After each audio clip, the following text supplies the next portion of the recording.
Assalamualaikum warahmatullahi wabarakatuh. Kami dari kelompok 8 akan menjelaskan tentang efektivitas penegakan hukum. Efektivitas hukum adalah suatu kemampuan hukum untuk menciptakan atau melahirkan keadaan atau situasi yang dikehendaki oleh hukum atau diharapkan oleh hukum. Suatu produk hukum dikatakan efektif apabila produk hukum tersebut telah dilakukan atau dilaksanakan dalam praktiknya.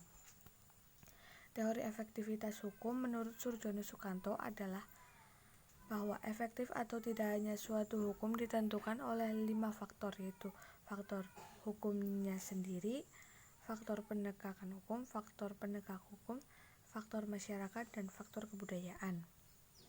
Penegakan hukum merupakan proses dilakukannya upaya tegaknya atau berfungsinya norma-norma hukum secara nyata sebagai pedoman pelaku dalam lalu lintas atau hubungan-hubungan hukum dalam kehidupan bermasyarakat dan bernegara.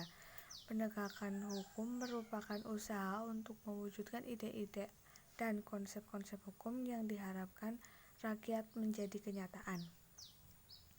Masalah pokok penegakan hukum sebenarnya terletak pada faktor-faktor yang mungkin mempengaruhinya.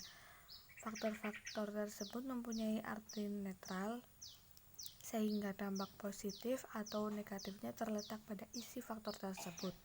Faktor-faktor tersebut adalah sebagai berikut: faktor hukumnya sendiri atau undang-undang, faktor penegak hukum, yakni pihak yang membentuk atau menerapkan hukum, faktor sarana dan fasilitas yang mendukung penegakan hukum, faktor masyarakat, yakni lingkungan di mana hukum tersebut berlaku dan diterapkan, faktor kebudayaan, sebagai hasil karya, cipta, dan rasa yang didasarkan pada karsa manusia di dalam pergaulan hidup.